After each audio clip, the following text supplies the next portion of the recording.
एक बार हजरत ख्वाजा मोइनुद्दीन चिश्ती रहमतुल्लाह अलैहि इस्लाम का पैगाम फैलाने की नीयत से अपने कुछ मुरीदों के साथ अजमेर शरीफ के एक स्थान पर तशरीफ लाए।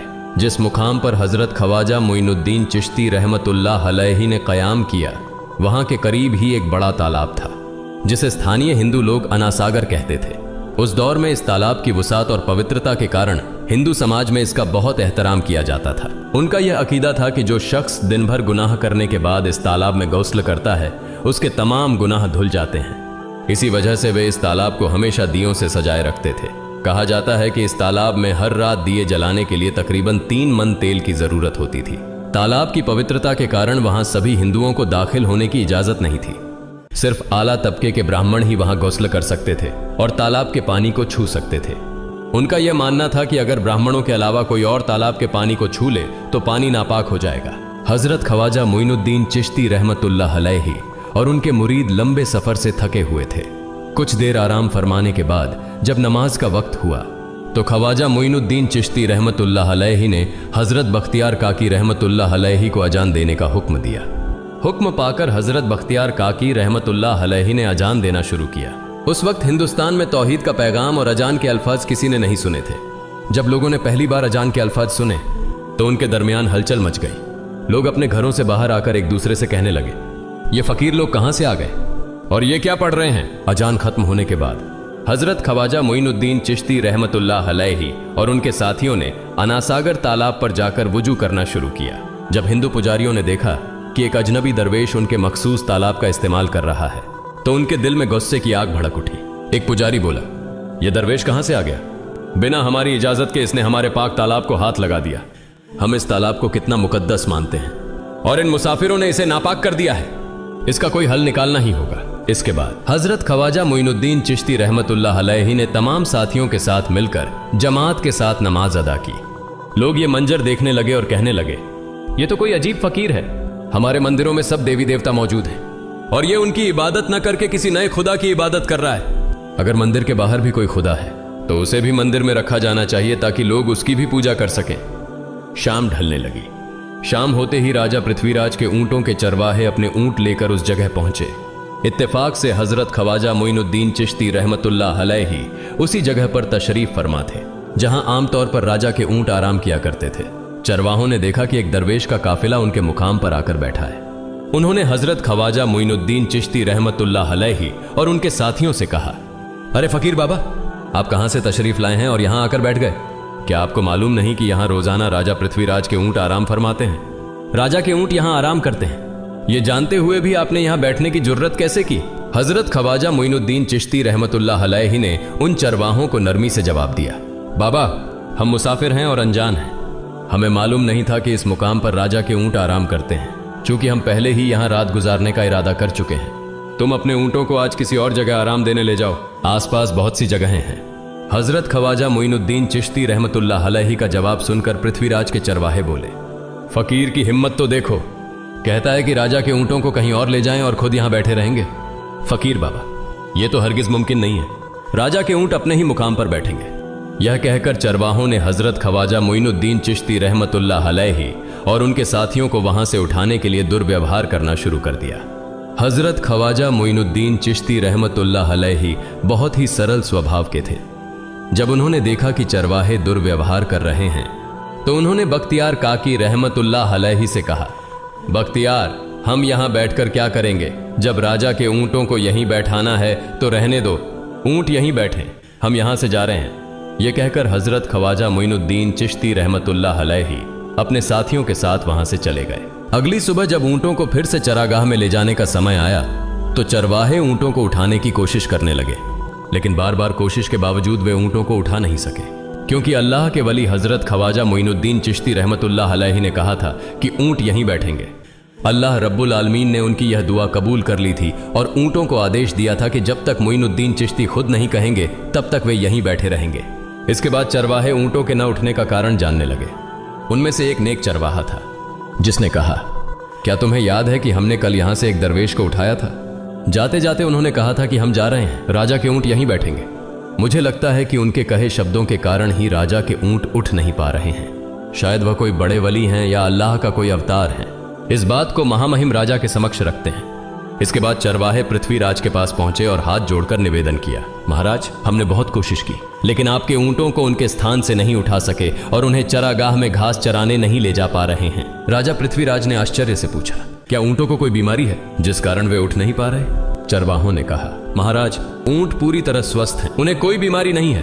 पृथ्वीराज ने कहा, तो फिर वे अपनी जगह से क्यों नहीं उठ रहे? चरवाहों ने कहा, महाराज, कल उस स्थान पर एक दरवेश बैठे थे, हमने उनके और उनके साथियों के साथ काफी दुर्व्यवहार किया और उन्हें वहां से उठा दिया था। जाते जाते उन्होंने कहा था, राजा के ऊंट यहाँ बैठेंगे और उठेंगे नहीं। हमें लगता है कि दरवेश की बद्दुआ के कारण ही ऊंट अपनी जगह से नहीं उठ पा रहे हैं। तब पृथ्वीराज ने हुक्म दिया, अच्छा, जाओ और उस दरवेश को मेरे पास ले आओ। जब हजरत ख्वाजा मोइनुद्दीन चिश्ती रहमतुल्लाह अलैहि पृथ्वीराज के दरबार में पहुंचे तो पृथ्वीराज ने उनसे पूछा, ए दरवेश, आपने मेरे ऊंटों को क्यों पंगु बना दिया है?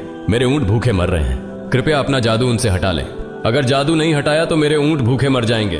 पृथ्वीराज की बात सुनकर हजरत ख्वाजा मोइनुद्दीन चिश्ती रहमतुल्लाह अलैहि मुस्कुराते हुए बोले, हे अल्लाह के बंदे, हम मुसलमान हैं और मुसलमान कभी जादू नहीं करते। तुम्हारे ऊंटों को मैंने नहीं बल्कि इस संसार के पालनहार महान अल्लाह रब्बुल आलमीन ने बैठाया है। उनकी आज्ञा से ऊंट बैठे हैं और उनकी आज्ञा से ही उठेंगे। लेकिन मैं उस सर्वशक्तिमान से प्रार्थना कर सकता हूं कि वह तुम्हारे ऊंटों को उठने की अनुमति दे। इसके बाद हजरत ख्वाजा मोइनुद्दीन चिश्ती रहमतुल्लाह अलैहि ने अल्लाह से दुआ की, हे अल्लाह, इन ऊंटों को उनकी जगह से उठने की तौफीक दें। हजरत ख्वाजा मोइनुद्दीन चिश्ती रहमतुल्लाह अलैहि की दुआ करते ही चरवाहों ने देखा कि ऊंट अपनी जगह से उठकर चरागाह की ओर बढ़ने लगे। यह दृश्य देखकर चरवाहे चकित रह गए और हजरत ख्वाजा मोइनुद्दीन चिश्ती रहमतुल्लाह अलैहि की करामत की खबर पूरे अजमेर में फैल गई। जैसे जैसे हिंदुओं के बीच हजरत ख्वाजा मोइनुद्दीन चिश्ती रहमतुल्लाह अलैहि की करामत की बातें फैलने लगीं और इस्लाम की महानता उनके सामने प्रकट होने लगी, मंदिर के पुजारी भयभीत हो गए। वे सोचने लगे, अगर यही चलता रहा तो सभी हिंदू मुसलमान बन जाएंगे। तब वे पृथ्वीराज के पास पहुंचे और निवेदन किया, महाराज, ये दरवेश हमारे राज्य में अशांति फैला रहे हैं। यदि आपने अभी इनका कोई उचित समाधान नहीं निकाला तो ये दरवेश सभी हिंदुओं को मुसलमान बना देंगे और तब हमारे देवताओं की पूजा करने वाला कोई नहीं बचेगा। आप इन्हें यहां से भगा दें, नहीं तो ये हमें यहां से बाहर निकाल देंगे। महाराज, हम आपको एक और भयावह बात बताना चाहते हैं। ये दरवेश कहते हैं कि जिन मूर्तियों की हम पूजा करते हैं वे पूजनीय नहीं हैं। उनका कहना है कि ये केवल निर्जीव पत्थर हैं जिनमें कोई शक्ति नहीं है। ये साधारण लोगों को इस तरह की बातें बताकर भ्रमित करना चाहते हैं। सबसे आपत्तिजनक बात यह है कि ये दरवेश हर दिन 5 बार हमारे पवित्र तालाब में हाथ लगाकर उसे अपवित्र कर रहे हैं। पुरोहितों की बात सुनकर पृथ्वीराज ने हजरत ख्वाजा मोइनुद्दीन चिश्ती रहमतुल्लाह अलैहि को बुलाया। जब हजरत ख्वाजा मोइनुद्दीन चिश्ती रहमतुल्लाह अलैहि उनके दरबार में पहुंचे तो पृथ्वीराज ने कहा, ए दरवेश, हम देख रहे हैं कि आप गोमाता का मांस खाते हैं और हमारे देवताओं का अपमान करते हैं। हमारे धर्म के बारे में तरह तरह की उल्टी सीधी बातें कर रहे हैं। हम यह सहन नहीं कर सकते। हम यह भी देख रहे हैं कि आप हमारे पवित्र तालाब को अपने अपवित्र हाथों से खराब कर रहे हैं। आप तुरंत हमारे देश से चले जाएं। हजरत ख्वाजा मोइनुद्दीन चिश्ती रहमतुल्लाह अलैहि ने कहा, बाबा, हम लोग तो केवल वुजू करते हैं, नहाते नहीं। अगर पूरी देह के स्पर्श से आपके तालाब का पानी खराब नहीं होता है तो केवल हमारे हाथ और चेहरे के पानी से तालाब अपवित्र कैसे हो सकता है? यह सुनकर पृथ्वीराज ने कहा, वे सभी लोग हमारे धर्म के हैं जबकि तुम लोग कहीं और से आ गए हो। तुम हमारे धर्म के नहीं हो, इसलिए तुम्हारे हाथ लगाने से हमारा तालाब अपवित्र हो जाता है। तब हजरत ख्वाजा मोइनुद्दीन चिश्ती रहमतुल्लाह अलैहि ने कहा, अच्छा बाबा, हम अब आपके तालाब के पानी को हाथ नहीं लगाएंगे, लेकिन हमें पानी की जरूरत है तो हम चाहते हैं कि केवल एक बर्तन में पानी ले लें। पृथ्वीराज ने कहा, ठीक है, तुम पानी ले सकते हो, लेकिन तुम्हारा बर्तन तालाब में लगे, तुम्हारे हाथ नहीं। अगर तुम्हारे हाथ स्पर्श करें तो हम इसके खिलाफ सख्त कार्रवाई करेंगे। राजा के साथ सहमति के बाद हजरत ख्वाजा मोइनुद्दीन चिश्ती रहमतुल्लाह अलैहि ने अपने मुख्य खलीफा बख्तियार काकी रहमतुल्लाह अलैहि से कहा, बख्तियार, जाओ और राजा के तालाब से एक बर्तन में पानी ले आओ, लेकिन बहुत सावधानी से पानी लेना ताकि तुम्हारा हाथ तालाब के पानी को छू न सके। बख्तियार काकी रहमतुल्लाह अलैहि हजरत ख्वाजा मोइनुद्दीन चिश्ती रहमतुल्लाह अलैहि के आदेश का पालन करते हुए आना सागर से पानी लेने गए। उन्होंने बर्तन को तालाब में डुबोया और उनका हाथ पानी को नहीं छू सका क्योंकि चमत्कारवश पूरा तालाब एक छोटे बर्तन में समा गया। आना सागर पूरी तरह से सूख गया और उसकी तली में केवल सूखी रेत दिखाई देने लगी।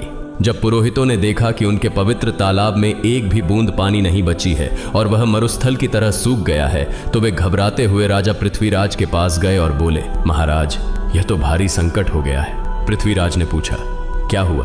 पुरोहितों ने कहा, उस दरवेश ने हमारे पूरे तालाब का पानी ले लिया है। अब हमारे पवित्र तालाब में एक बूंद भी पानी नहीं है। अगर इस तालाब में पानी नहीं होगा तो हम अपने पापों का प्रायश्चित कैसे करेंगे? दूर दूर से हजारों हिंदू लोग इस तालाब में स्नान करने आते हैं ताकि वे अपने पाप धो सकें। अगर पानी नहीं रहेगा तो वे यहां आना बंद कर देंगे, जिससे हमारा बड़ा नुकसान होगा और अजमेर की मान मर्यादा मिट्टी में मिल जाएगी। पृथ्वीराज गहरे विचार में पड़ गए।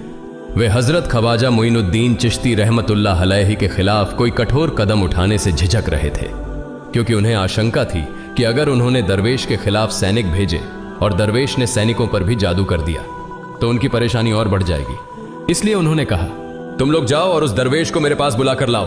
मैं देखता हूं कि वह क्या चाहता है। अगर उसकी मांग उचित होगी तो हम उसे मान लेंगे, और यदि उचित नहीं हुई तो हम माफी मांगकर अपना तालाब का पानी वापस ले लेंगे।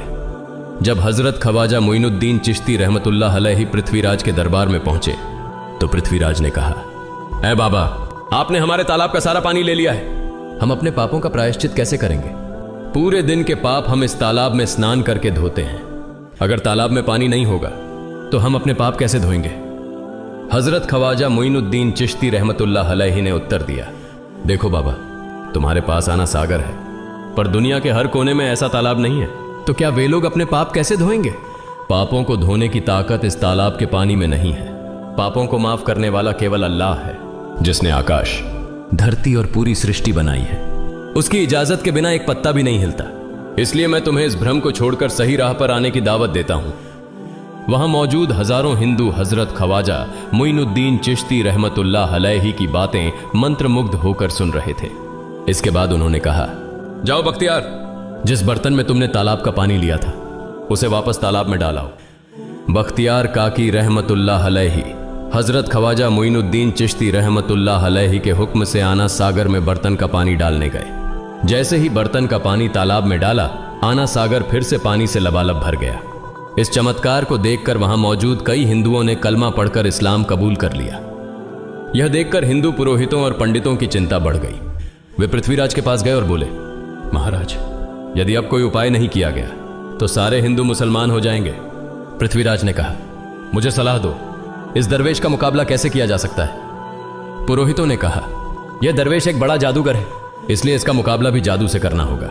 हमारे बीच एक बड़े पुरोहित और जादूगर रामदेव हैं, उन्हें इसके मुकाबले में भेजें। अगर वह जादू से इसे हरा सके तो हम अपने हिंदू धर्म का गौरव फिर से प्राप्त कर सकेंगे।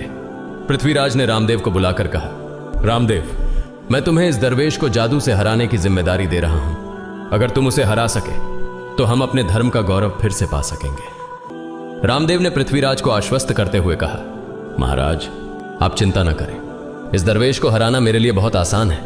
मैं आपके समक्ष हमारे धर्म का गौरव वापस लाकर रहूंगा।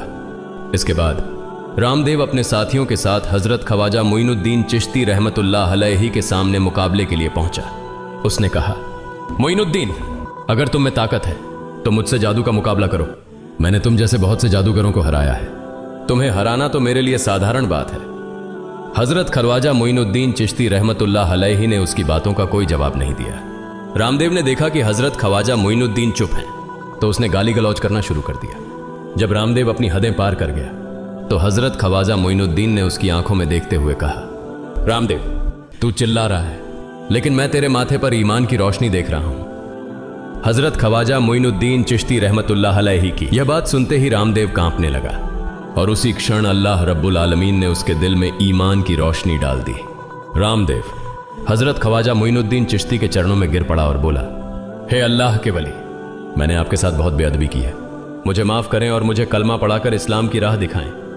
हजरत ख्वाजा मोइनुद्दीन चिश्ती रहमतुल्लाह अलैहि ने रामदेव को कलमा पढ़ाया और उनका नाम रखा मोहम्मद सादिक।